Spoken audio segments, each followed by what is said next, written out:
Hello दोस्तों, मैं आपके लिए आज एनपीओ की 4th वीडियो लेके आया हूँ एंड ये वीडियो बहुत इम्पॉर्टेंट है। बोर्ड में ये वीडियो आपको 6 मार्क्स दिलवा सकती है। 6 मार्क्स का टॉपिक आज लेके आया हूँ, वो है इनकम एंड एक्सपेंडिचर अकाउंट। बहुत सिंपल है। देखो करना क्या है, आपको अगर रिसिप्ट और पेमेंट आ गया है, समझ में आ गया है, सो रिसिप्ट और पेमेंट के बेस पर ही बनाए जाते हैं इनकम एंड एक्सपेंडिचर। जैसे कि लास्ट आपने 11th क्लास में क्या पढ़ा था, ट्रायल बैलेंस से बनाते थे हम 3 account, trading account, profit and loss account and balance sheet. यहाँ पर हम रिसिप्ट एंड पेमेंट से बनाते हैं 2 account, income and expenditure account and balance sheet. Income and expenditure account एक नॉमिनल नेचर का अकाउंट है, जहाँ पर एनपीओ ने जितना भी इनकम रिसीव करा है एंड जितने एक्सपेंसेस किए हैं, इसका हम एक प्रॉपर सीक्वेंस मेंटेन करते हैं। एंड अगर इनकम ज़्यादा होती है, एक्सपेंसेस कम होते हैं, तो वो रिमेनिंग अमाउंट को बोला जाता है सरप्लस। नॉर्मली हम 11th क्लास में इस अमाउंट को बोलते थे नेट प्रॉफिट। यहाँ पर प्रॉफिट जैसा कुछ भी नहीं होता है, इसलिए यहाँ पर सरप्लस एंड डिफिशिएट ये 2 वर्ड का यूज़ होता है। ठीक है, काम सेम है, तरीका सेम है जो आपने 11th में पढ़ा था, बस लॉजिक्स थोड़े से डिफरेंट है। सो देखो, जैसा ट्रायल बैलेंस होता था जिसमें सारी इन्फॉर्मेशन होती थी रिलेटेड टू बैलेंस शीट भी and related to trading account and profit and loss account, वैसे ही हमारे पास होता है रिसिप्ट एंड पेमेंट, जिसमें सारी इन्फॉर्मेशन होती है रिलेटेड टू इनकम एक्सपेंडिचर भी and related to balance sheet भी। आपको क्या करना है, बस इनको डिस्ट्रीब्यूट करना है प्रॉपरली। इसके लिए आपको जानना पड़ेगा नेचर। सो देखिए, रिसिप्ट और पेमेंट में आपको 2 नेचर की चीज़ें मिलती है। हमने पहले की वीडियो में भी पढ़ा था, रिसिप्ट और पेमेंट में एक होता है revenue nature items. Revenue nature की मतलब जो बार बार बिजनेस में होती है, एंड एक होती है कैपिटल नेचर की, जो लॉन्ग टर्म तक हमारे बिजनेस में साथ में रहती है। That is fixed asset, long term loan या फिक्स्ड डोनेशन। ये सब चीज़ें क्या होती है, हमारे बिजनेस में लंबे समय तक रहती है। हमको बस इन चीज़ों में डिफ्रेंशिएट करना है। जो भी रेवेन्यू नेचर की चीज़ें होती है वो जाएगी इनकम और एक्सपेंडिचर में। यस, आप लोगों ने सही सुना, only and only revenue nature की चीज़ें, थिंग्स कहा जाएगी इनकम और एक्सपेंडिचर में। एंड जो कैपिटल नेचर की चीज़ें हैं वो जाएगी हमारी बैलेंस शीट में। अब आपको एक कॉपी पेस्ट करना, लेकिन बस थोड़ा सा दिमाग लगाना है, revenue nature and capital nature. देखो, इनकम और एक्सपेंडिचर बनता कितना इजी है। अगर हम बात करें रिसीट साइड की, तो रिसीट साइड में 2 चीज़ें होती है, revenue receipt and capital receipt. जितनी भी रेवेन्यू रिसीट है ये चले जाएगी आपकी इनकम साइड में। कहाँ चले गई, ये आपकी इनकम में। आंख बंद करके इनकम में लिखना है, ठीक है। जो आपके रेवेन्यू नेचर के पेमेंट है, पेमेंट में 2 होंगे, revenue nature and capital nature. Revenue nature के पेमेंट चले जाएंगे आपके एक्सपेंडिचर साइड में। रेवेन्यू नेचर के पेमेंट का चले जाएंगे एक्सपेंडिचर साइड में। कितना सिंपल है, यहाँ से उठाओ रेवेन्यू नेचर रिसीट, लिख दो इनकम साइड। यहाँ पेमेंट से उठाओ रेवेन्यू नेचर के पेमेंट्स, लिख दो एक्सपेंडिचर में। देखो, क्रॉस मल्टीप्लाई वाला जो साइन होता है ना, वो है, ये जो क्रेडिट है इधर डेबिट हो जाएगा एंड इधर जो डेबिट है वो इस अकाउंट में जाके क्रेडिट हो जाएगा। ठीक है, तो रेवेन्यू आपको नेचर का पोस्ट करना है इनकम एक्सपेंडिचर में। अब क्या बचा, capital nature receipt and capital nature payment. So capital nature payment होते हैं असेट, कैपिटल नेचर पेमेंट होते हैं asset and capital nature receipt होती है आपकी लाइबिलिटी। एक ही बार में दोनों अकाउंट बन गए।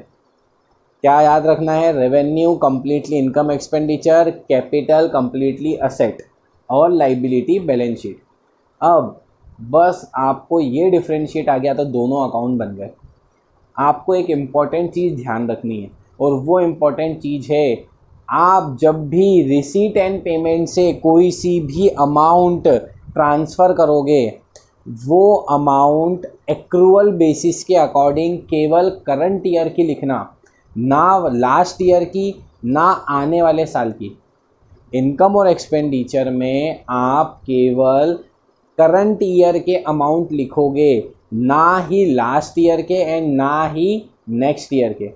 अब अगर एक अमाउंट में ये इंक्लूड है तो इन्हें माइनस करके लिखोगे।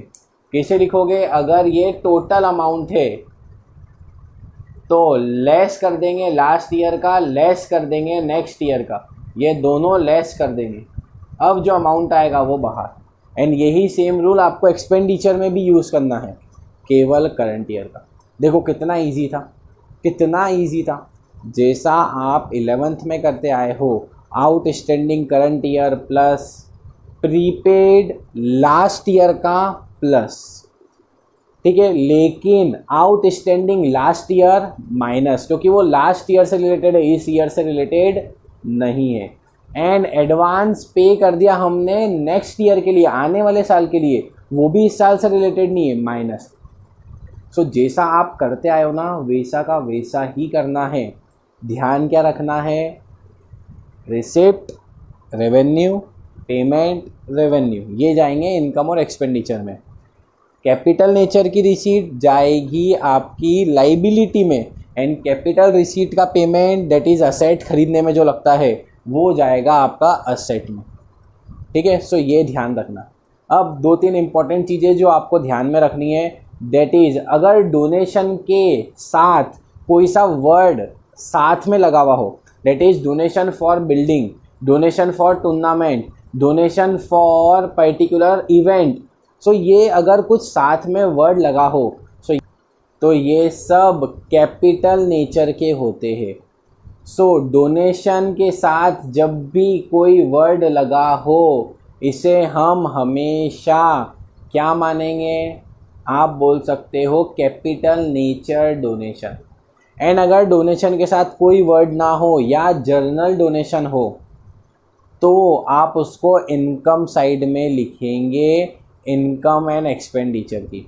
सो 2 ही डोनेशन इनकम में आएंगे, एक ओनली डोनेशन वर्ड हो या फिर जनरल डोनेशन वर्ड हो। इसके अलावा सारे डोनेशन स्पेसिफिक होते हैं, आप उसी काम में यूज़ करते हो, इसलिए वो कैपिटल नेचर के। बात करते हैं फंड्स की। जितने भी फंड्स है वो सब की सब कैपिटल नेचर के होते हैं, क्योंकि फ़ंड बनाए जाते हैं कोई पर्टिकुलर इवेंट के लिए, तो ये स्पेसिफिक नेचर के हैं। तो ये कहाँ जाएंगे? अगेन लाइबिलिटी साइड में कैपिटल नेचर के हैं, राइट। बात करते हैं नेक्स्ट लेगेसी। लेगेसी के बारे में बहुत कन्फ्यूज़न है, मैं छोटा सी ट्रिक देता हूँ। अगर लेगेसी में भी कोई भी वर्ड साथ में नहीं लगा है, ओनली लेगेसी लिखा है, इट मीन्स वो रेवेन्यू नेचर की है, आप लिखेंगे उसे इनकम में। लेकिन लेगेसी के साथ कोई सा वर्ड लिखा हुआ है, ठीक है, that is legacy for building, तो आप उस पर्टिकुलर वर्ड के होने के कारण उसे कैपिटल नेचर का मानेंगे एंड लिखेंगे लाइबिलिटी साइड। ये थे कुछ पॉइंट्स, 1-2 पॉइंट्स और है जिसको मैं क्लियर कर देता हूँ, that is life membership fees. Life membership fees हमेशा कैपिटल नेचर की होती है। वन टाइम पैसा दिया, आप सालों साल सर्विस लेंगे, सो एनपीओ को सर्विस देना पड़ेगी सालों साल, that is long term liability. So ये भी कैपिटल नेचर की है। And the last important thing, जब भी आप आपके इनकम और एक्सपेंडिचर का बैलेंस निकालेंगे, बैलेंस मीन्स अगर इनकम की टोटल ज़्यादा है एंड एक्सपेंडिचर की टोटल कम, सो जो बैलेंस होता है वो यहाँ लिखेंगे, ये बैलेंस है। सो इस साइड आता है सरप्लस, इट मीन्स हमारी इनकम ज़्यादा थी एंड एक्सपेंडिचर कम। इसका जस्ट अपोजिट, अगर एक्सपेंडिचर्स की टोटल ज़्यादा आती है एंड इनकम की टोटल कम, तो इसका मतलब होता है ये हमारे लिए डिफिशिएट कंडीशन था, हमें पैसों की कमी पड़ गई। सो यहाँ आता है डिफिशिएट एंड इस साइड आएगा सरप्लस। ये दोनों चीज़ें आप जो आपकी बैलेंस शीट होती है उसमें एक चीज़ गिवन होती है, दैट इज़ कैपिटल फंड। क्या होता है? Capital fund. सो जैसा लास्ट ईयर कैपिटल में नेट प्रॉफिट या नेट लॉस को, प्रॉफिट को प्लस किया, लॉस को माइनस, वैसे ही इस साल सरप्लस को कर दूंगा मैं प्लस एंड डिफिशिएट को कर दूंगा मैं minus. So same pattern follow करना है। वहाँ पर कैपिटल वर्ड था, यहाँ कैपिटल फंड वर्ड है। वहाँ पर नेट प्रॉफिट था, यहाँ पर सरप्लस है। वहाँ नेट लॉस होता तो यहाँ पर डिफिशिएट है। सेम ट्रीटमेंट है, सरप्लस होगा तो कैपिटल फंड में प्लस, डिफिशिएट होगा तो कैपिटल फंड में माइनस, एंड आखिरी में बैलेंस शीट की हम टोटल कर देंगे। सो दोस्तों ये था एक सिंपल सा शॉर्ट में आपको income and expenditure and balance sheet के बारे में, जिसे आपको पढ़कर बहुत हेल्प मिलेगी। मेरे कॉन्सेप्ट जो इजी वे में मैं आपको डिलीवर करता हूँ, होप सबको आपको पसंद आएंगे। अगर कोई भी डाउट हो तो आप कमेंट सेक्शन में मुझसे डाउट पूछ सकते हैं, मैं आपको एज सुन एज पॉसिबल उसका रिप्लाई दूंगा। सो गाइज होप ये वीडियो आपको बहुत पसंद आया होगा। सो पसंद आया है तो जल्दी से जाके लाइक कर दीजिए, शेयर करें अपने दोस्तों के साथ, क्योंकि उन्हें भी इससे कॉन्सेप्ट बिल्डिंग में मदद मिलेगी।